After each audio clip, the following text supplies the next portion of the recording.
Hello, today we're playing Lyre. So in the first video we got introduced to all the characters.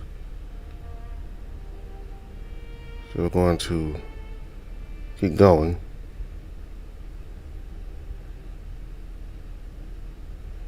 The wine gets to me and I slowly drift off.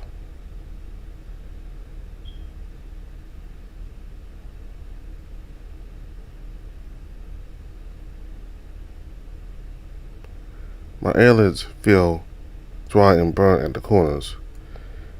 I lay there motionless, not because I can't move, but because I don't want to. I feel so exhausted. The lower halves of my arms and legs feel like stone pillars. I slowly collect myself as I wake up. Sometimes when I'm waking up, it takes me a minute to realize that I even exist. I had steadily become aware of my surroundings. I groggily open my eyes. It's still night. I look out the moonlit window and scan the room, adjusting my eyes. That would make sense considering how much sleep I've already gotten. I raise myself from my reclining position, and halfway to a sitting position I feel a tug at my throat. It feels like a smooth rope is tied around my neck. It pulls me back with a hard jolt. I feel a burning substance lurch down my throat. It's acidic and has an awful taste to it. What's happening? I struggle in the grasp, but it appears pointless. There's a harder tug as the rope pulls me deeper into the bed. I feel the burning liquid pour down my throat faster now as my upper body sinks into the covers. I try to scream out for Lyre, hoping that he's in the hall still. I see shadows cast through the crack under the door.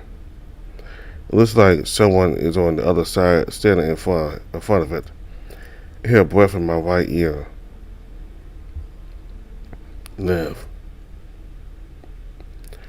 I jolt awake, eyes wide open, breathing hard as my chest heaves up and down. The early morning light is pouring through the window, casting a pink hue of the bricks. I fucking hate nightmares. They're even scarier when they make sense. It's much different when they consist of preposterous scenarios that could never even happen. Nightmares like the one I just had are the ones that linger in my head for a while after they happen. I've really got to stop drinking before bed. Once I'm out of bed and get to my feet, the ground is still a bit cold. I should probably ask if I could have a rug brought up. I walk across the room, my bare feet lightly patting against the cool ground, sending a fresh feeling throughout my body. The stress from the vivid nightmare slowly fading away as I lightly move towards the window. Once I reach out, I press my hand to the cold glass and look outside. There isn't much to see from this side of the castle, just some mountains in the sky. I wish I had a view of the town. I stare out at the mountains in the way they cascade down from the skies like great stone blankets covered in grass. The trees are slowly losing their leaves as winter approaches. I hear the door open and some shuffling.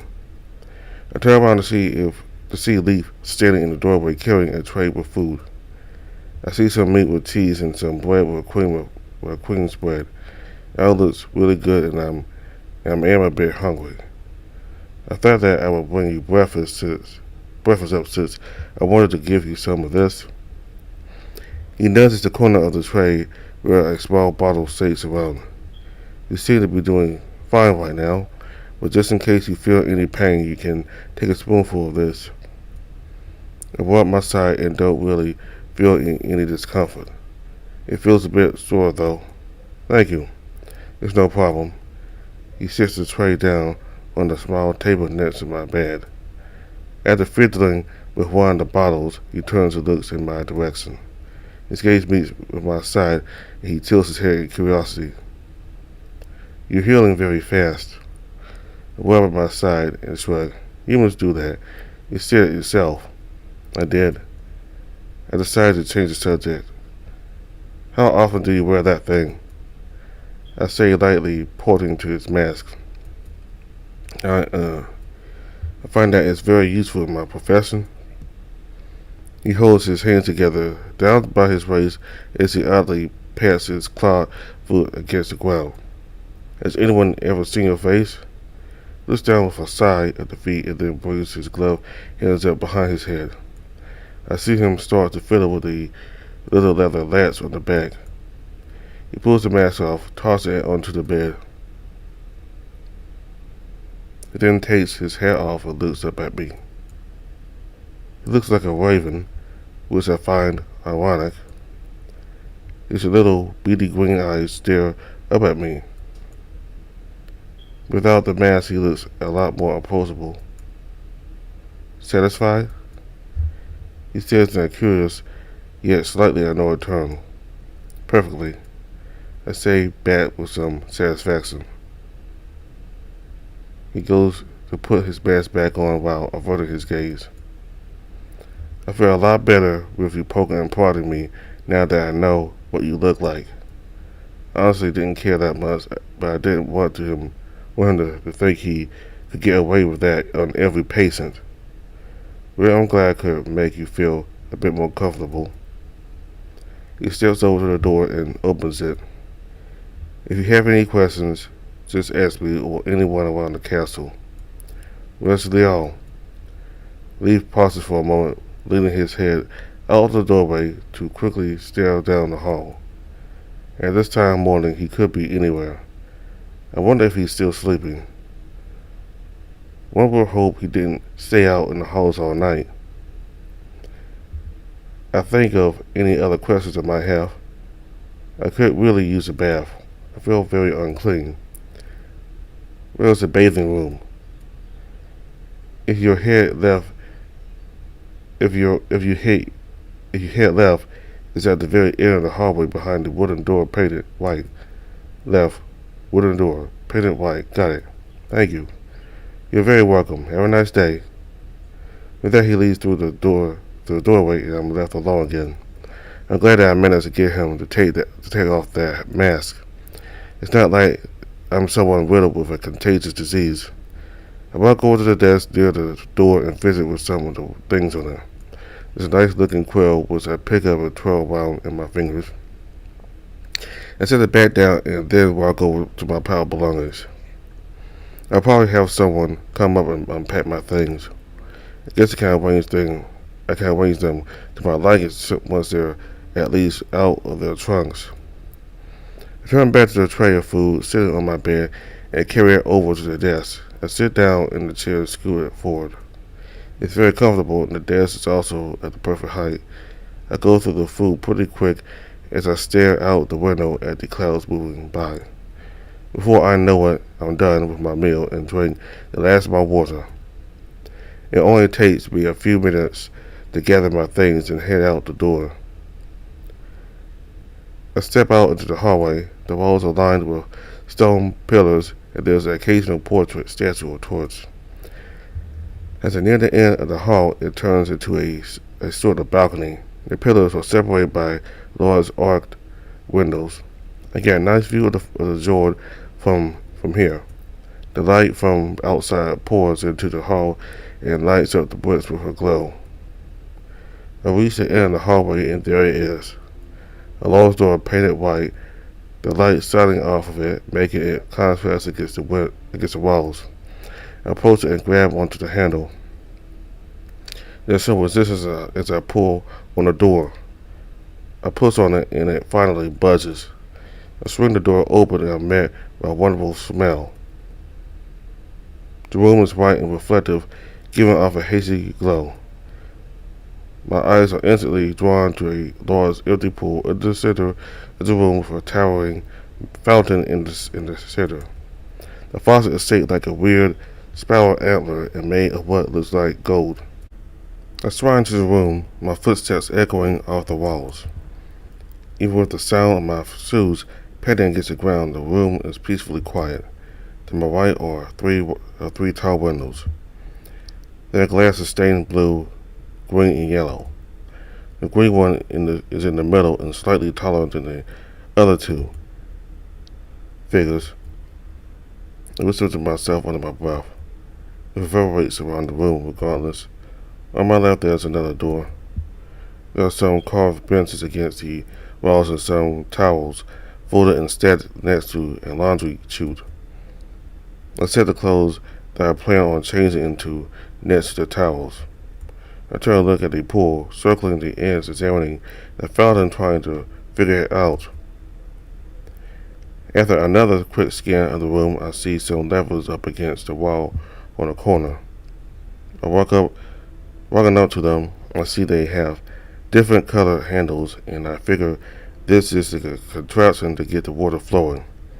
One of the handles says water, another says mineral water, one says salt. Each handle has a different type of bath water, and some have salts labeled on them.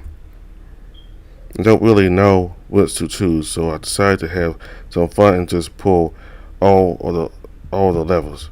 There's a rumbling in the walls that travels through the floors, and pipes snaking around under my feet. Water starts to funnel out of the prongs in the antler, arcing through the air and pulling into the bowl in the center. The water is different colors, probably due to being mixed with so many different kinds of soaps and other bath products. It fills up the bowl in the center quickly, and soon a pillar of water starts to flow over the edge of the rim, splashing at the bottom of the pool. After a while, the water is filled up to an adequate height and starts to drain out of the sides so that it doesn't overflow. It's very enchanting watching the light from the colored windows shine into the pale room and bounce off of the multicolored pool, seeing reflections of colored light bounce off the walls. I look up and see a large owl statue settled into the wall, its wings spread out fanning across the ceiling. I walk over to the bench next to the laundry chute and start to strip. Once my dirty clothes are off, I lay them in a pile on the bench and walk over to the large tub, my bare feet cold on the floor. The thick floral scent that I was hit with when I first entered the bathing room has gotten stronger now that the tub is being churned with the different oils and soaps. Large bubbles are forming on the surface today, and there are all sorts of beautiful colors. I sit near the edge and slowly lower my feet past the bubbles into the water. At first the water feels cold, but as my nerves register the feeling, I feel a warm sensation around my foot. I ease myself into the water, and a warm feeling envelops my body as I lean against the wall of the pool with my back to the entrance. The water is thick with fragrance and feels amazing on my skin. I dump my head under the water, closing my eyes as I quickly wet my hair. I bring my head back out of the water, feeling refreshed and rejuvenated. Although Lyre said that I didn't smell, there was no denying that I felt very dirty. I carefully started to rub at my arms and legs as I cleaned myself. The water washed away my worries, and as my mind drifts away from all the crazy things that have happened so far, along with the weird dream I just had. I finished cleaning and leaned back against the wall of the pool, closing my eyes to rest for a minute. I only have my eyes closed for about 10 seconds before I hear the door to my left open. Oh God. Now steps into the room, sliding through the half-open doorway, and stops in his tracks when he sees me. He shakes his head as if clearing his mind, and then takes a few steps forward, averting his gaze. Didn't know anyone would be in here. He walks to the edge of the pool, across from me, and starts to get in. I feel like a fool, sitting in the water with a dumbstruck look on my face. I try to keep my eyes on his face, but they fall to one place I knew they would. I can't help but glance at his manhood as it sits there between his legs in full view. It's quite large, and I gather my thoughts and respond. I needed a bath. I bring my arms in and sling into the water. Steps into the water and leans back against the wall with his arms crossed over his chest. His bushy tail floats on the surface behind him before getting wet and slowly sinking under the water. Yeah. There's awkward silence in the room as we both just sit there. The red slowly fades from my face over time as I grow more and more comfortable with the situation. So, how was your morning? He pauses for a moment before answering. It's good. I got plenty of sleep. He pauses soon. I have a massive headache, though. How are you feeling? He starts to rub his arms and torso, cleaning his fur. I feel good, I guess. I got a lot more sleep than I thought I would. That's good to hear. He dumps his head under the water and comes up a few seconds later, the fur around his neck completely drenched. He catches me staring at him and I avert my gaze nonchalantly. I hear him splash around in the water for a minute, then he speaks up. I hope that wasn't too uncomfortable. What? Of course that was uncomfortable. Here I am, enjoying a nice bath along with my thoughts and steps and exposed wolfman. I mean, in any other situation I wouldn't mind, but this certainly took me by surprise. Just a bit. I glance in his direction and see an embarrassed look on his face. Don't worry about it, though. I relax a bit and move my way around the bench. Okay? I watch him scrub the fur around his shoulders and neck and then splash water on it. He then ducks his head around the water and scrubs his head, his ears flopping around. I just sit there and stare for a bit, then avert my eyes to the surface of the water in front of me, staring at my reflection. The silence goes on for some time, and we sit there for about 3 minutes. Now his eyes are closed as he leans back against the edge of the pool. Then after a while, I hear him snort. Ritter? Yeah? You added too much soap. He snickers at this. Sorry, I thought I would have fun with it.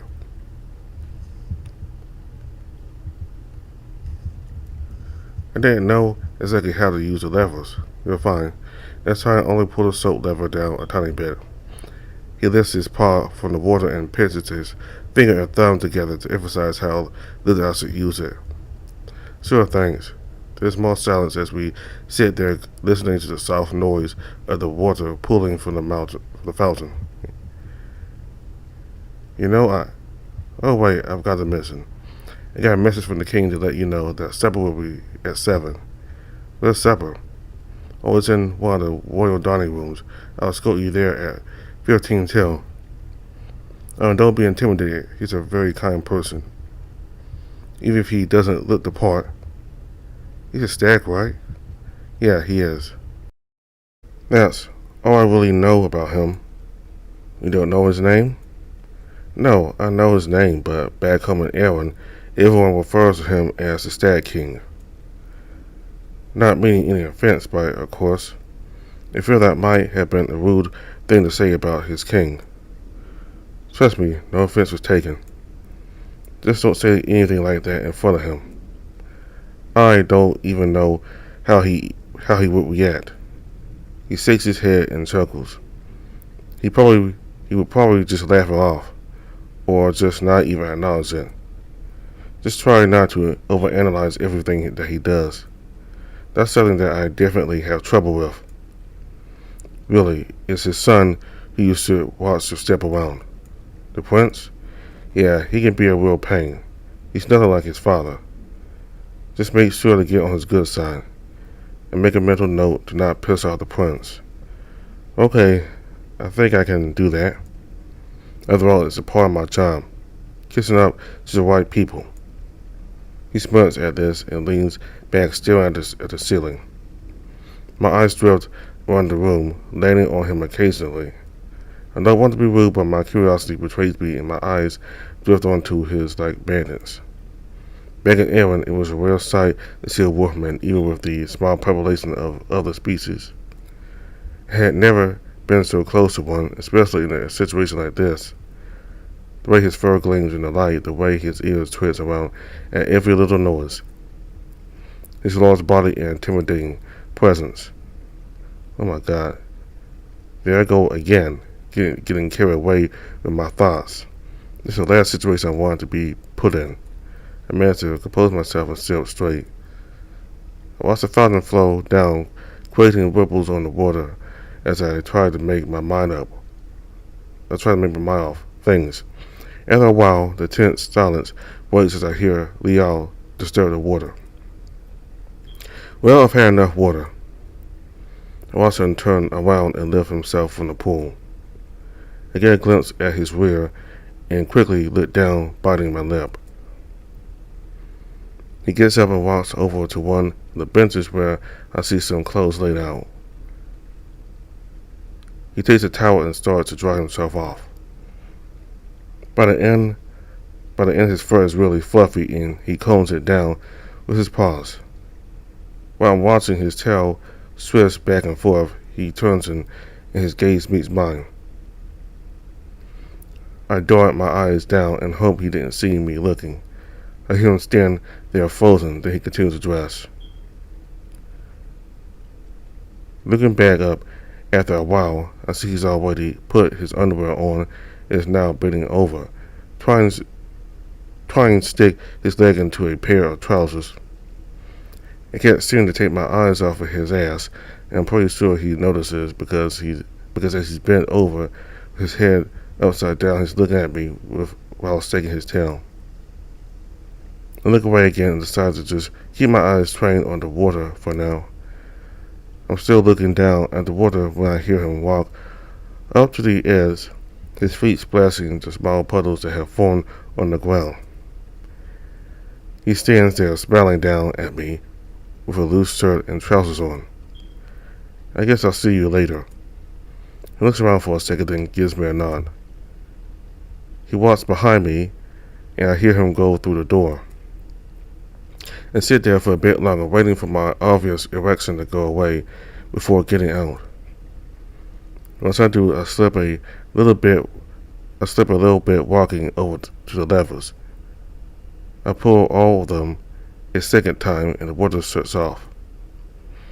The water drains, and then I hear the pool filling up again. I peer over the edge and see it filling up with fresh water.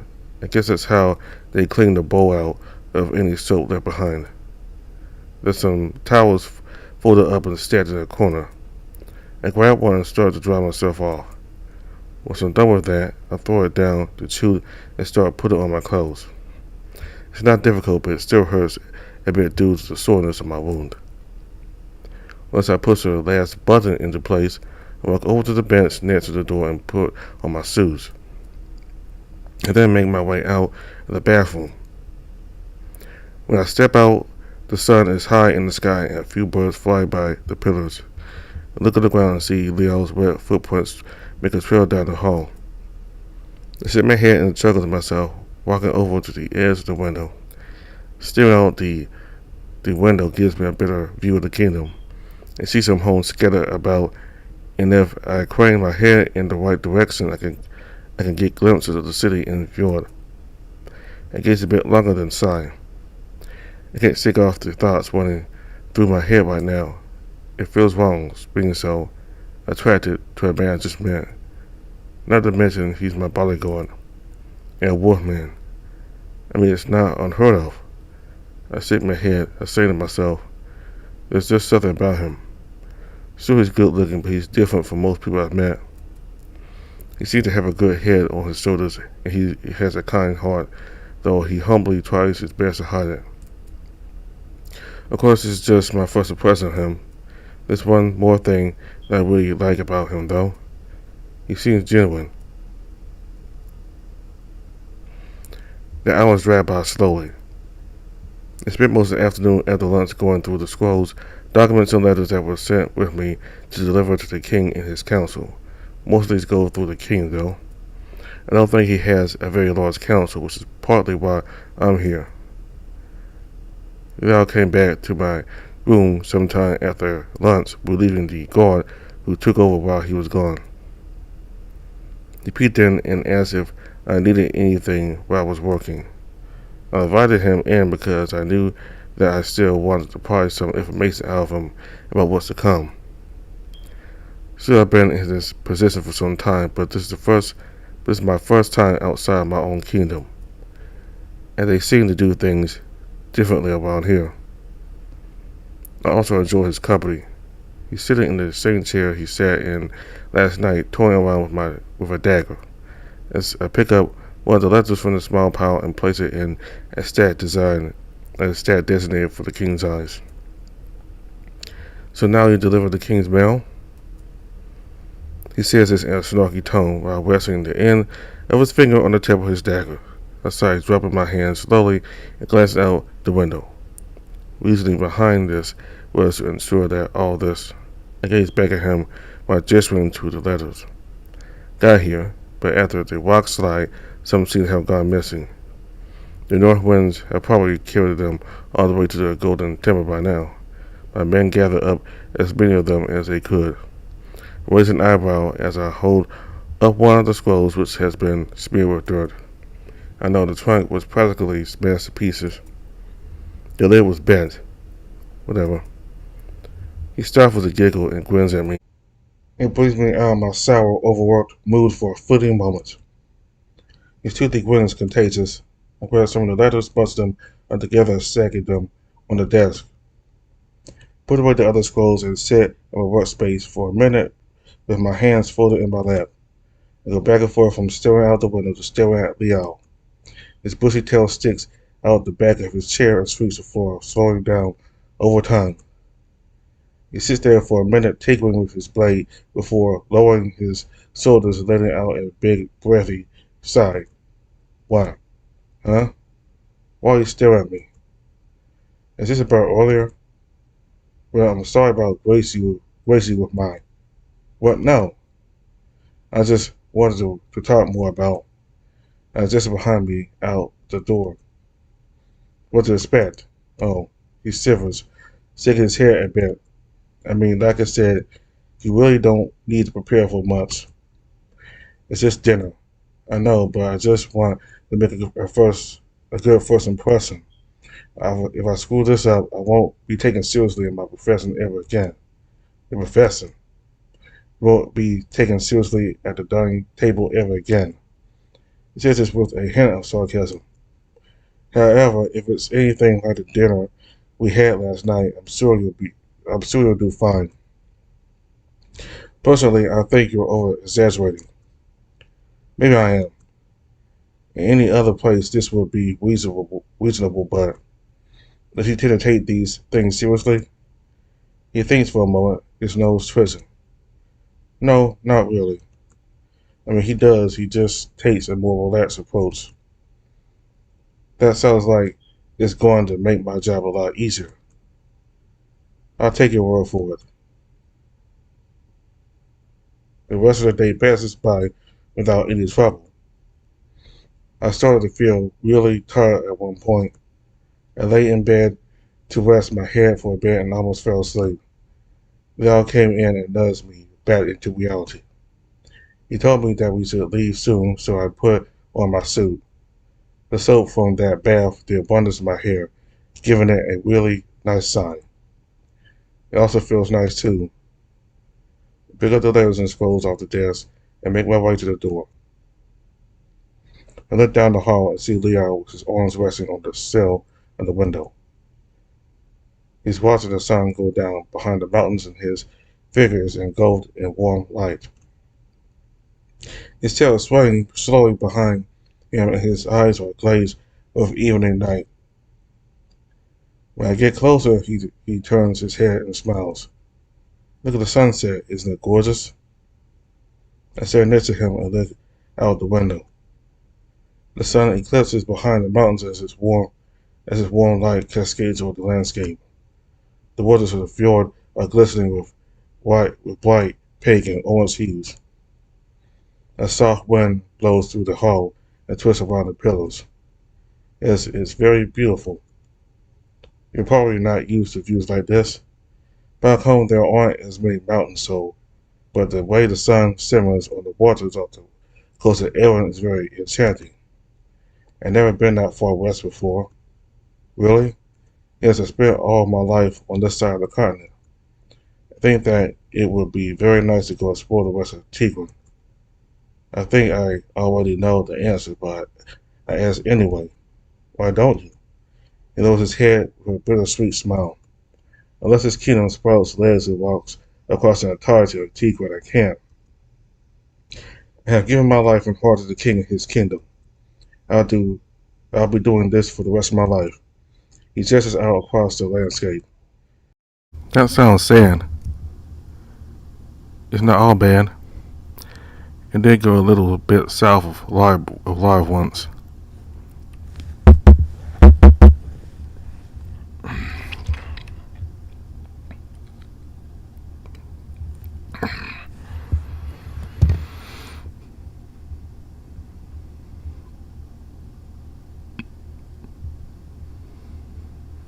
He gestures out across the landscape.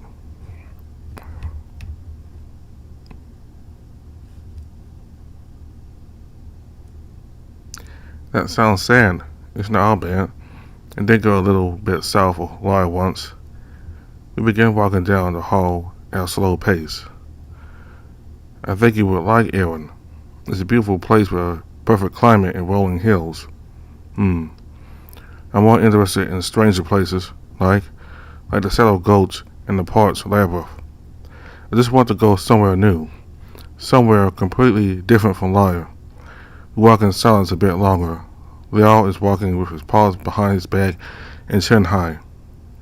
He keeps opening his mouth as if he's about to say something only to close it. Finally he speaks.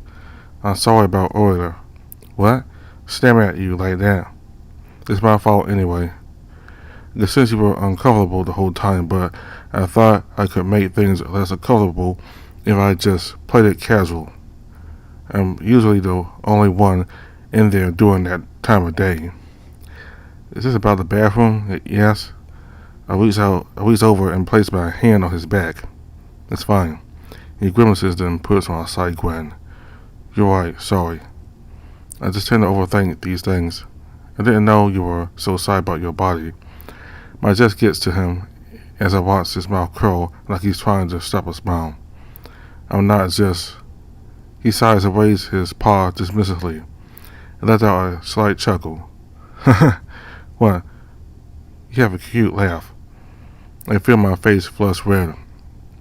Please don't say that. We laughed together for a moment, then carried on the rest of our walk in silence. Delving far into the interior of the castle, we twist and turn through the halls. The torches lighting the hallway are lit with a glowing blue fire. As we make our way deeper and deeper into the castle, we pass framed paintings of noble-looking people. I see a bastard dressed in colorful clothing with a large ruff around his neck. A little ways down, I see a portrait of a fox clad in a white and purple silk dress and a saddle. After a while, we come across a large pair of double doors. Well, here we are. Are you ready? I swallow the lump in my throat and nod, straightening out my clothes. Lyre walks up to one of the large doors and raps at it. I swallow the lump in my throat and nod, straightening out my clothes. Lyre walks up to one of the large doors and raps at it. For a moment there is only the sound of the door knocker echoing down the empty halls. Then there's a voice from the other side. Come in. Lyre glances in my direction and opens the door. The door swings open and a warm room meets my eyes. There's a large dining table in the center with 3 chairs. I look to my left and see the other chairs have been stacked up against the wall. Cabinets and chests line this wall underneath the curtained windows. On the far right wall there's a mirror and some wine. Straight ahead of me is a large painting of a table full of food and butchered meats. It looks like a royal pantry. A large chandelier hangs from the ceiling right above the table, illuminating the room with an orange glow from the candles. Despite all of this, the room does look fairly simple. My eyes take in most of this within a second, but after that I'm immediately drawn to the figures in the room who stand to greet me. They are sitting in a chair to the left of the room is a large stag, the king, Its antlers are tall and elegant, framed by a crown with the crest of Tigran, the shimmering green gem at the top signifying Lyre's territory. He's clad in a large fur coat with green and purples. He's almost as big as Lyre. I look to the right side of the table and see another deer. This must be the prince. He's not nearly as tall as his father, almost coming up to my height. The antlers on his head are small prongs. He's wearing similar colored clothing with a much more noble look to it. He has a cape draped over his shoulder, pinned down with a crest of Tigran. His demeanor is dismissive, and he barely makes eye contact with me. I turn my gaze back to the king and lower myself to one knee, bowing my head. King Lyre, it is an honor to finally be in your presence. He has a stern look on his face, but there's a warmth to his voice. It is good to see that you have recovered, Lord Ritter. I am so terribly sorry about what happened to you on your journey here. Yes, it was an unfortunate event. I am very grateful for the welcoming hospitality that you and your staff have shown me. He gives me an understanding nod and gestures towards the prince. This is my son, Prince Idris. I bow in his direction. It is a pleasure to meet you, Your Highness. He grimaces for a moment, clearly uncomfortable with the situation, and straightens up. Likewise. There's a short moment of silence, which is broken by Lyre. I take it my captor has been helpful. He gestures towards Lyre, who is standing in the doorway. Lyre shrugs his shoulders and smiles. Very helpful, yes. That's very good to hear. I knew that Captain Reed would do well with his task. Even though I'm looking into the king's direction, I can still hear Lyre's tail wagging furiously. Please take a seat. It takes a moment for my legs to work. Again, I walk around the table, passing behind Idris. As I'm walking around the table, I hear the door close, realize that Lyre has left. We take our seats, and I set the box of scrolls and letters on the floor next to my seat. There's a moment of silence before Lyre speaks up. I hope that your accommodations are adequate. He rests his hands on the table, leaning back in his chair. They're more than adequate, Your Majesty. He draws back with a frown on his face. Please, you can refer to me as Lyre. I would like to dispense with the formalities when not in public. If it pleases you, Lyre wasn't kidding. This is the most casual king I've ever met. Then again, I've only ever met one. Our queen is a no-nonsense type. What is that? He nods towards the box on the floor next to my seat. Oh, yes. I bend down to pick up the small box and place it on the table. These are some important documents that were sent with me to deliver to you. Financial reports, some settlements, news about the other territories, and other letters of intelligence. I figured that I should give these to you while I had the audience. He motions with his hands for me to slide the box this way. I push the box in his direction and examines the documents. Is this everything? I fold my hands together. This is all that we could salvage out of the crash.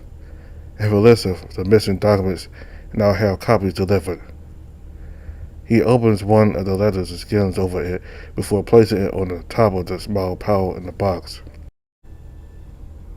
I thank you for bringing these to me. I shall go through these later and share these documents with the rest of my court so that they can evaluate them. He pushes the box off to his right and places his hands on the table. There's a half minute of silence before Idris lightly slaps his hands on the table in resignation. So, that's it? I glance at a piece of paper. That's all you have to say? The mood of the room instantly changes, and for a moment I'm too shocked to even sink into my chair.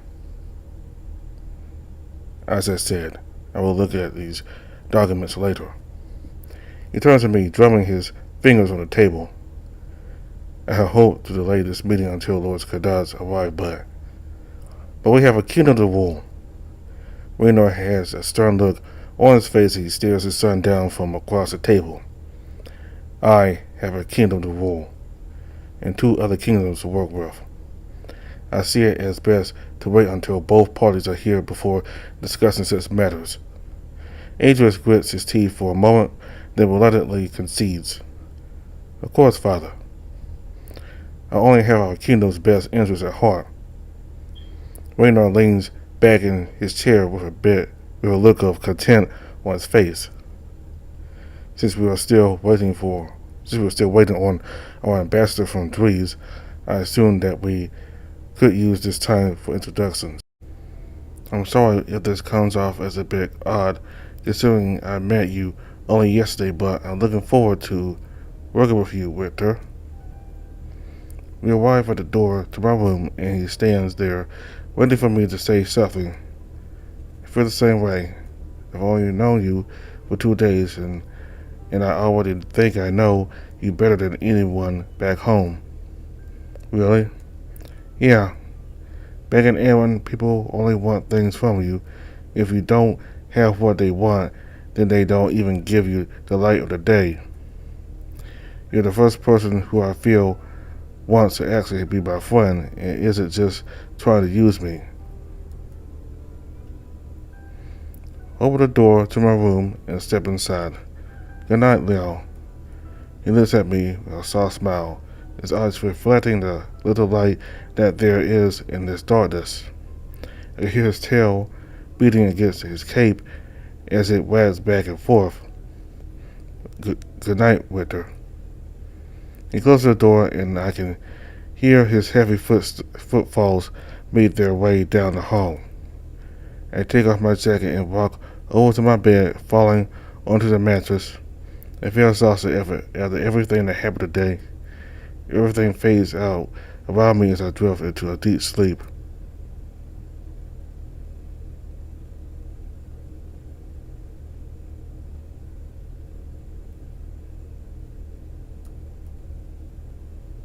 That'll be the death of you. Betrayal never comes from your enemies, but from those closest to your heart.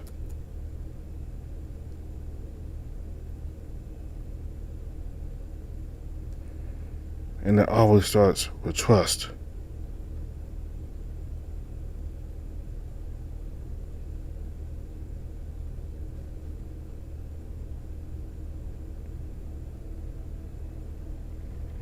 I'm gonna stop here for now.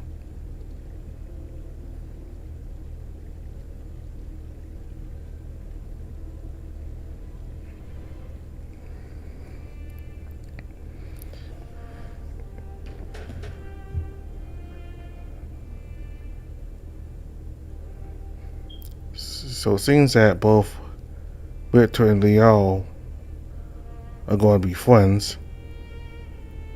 They seem to enjoy being around each other, and they let each other know how they feel about each other. And we got to meet the king and the prince. The king is nice, but the son is not so nice. I don't think he has a good side at all. But again, we only know him so far in this episode here. Maybe he won't be so bad later on in the story. But so far he doesn't seem to be all that nice. And Lyre does not really like the prince either. Instead of calling him by his name, he calls him dog or hound or wolf or something like that. And he was pretty sarcastic towards Richter when they were having dinner. But the king is very nice.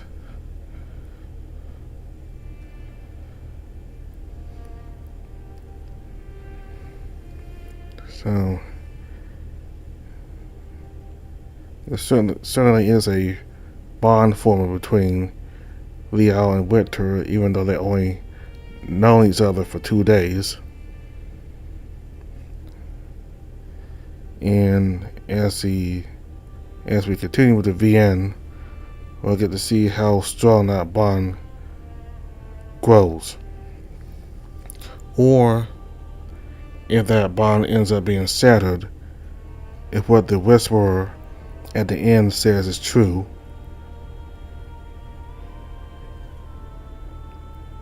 I hope it's not Lyre betraying Winter somehow.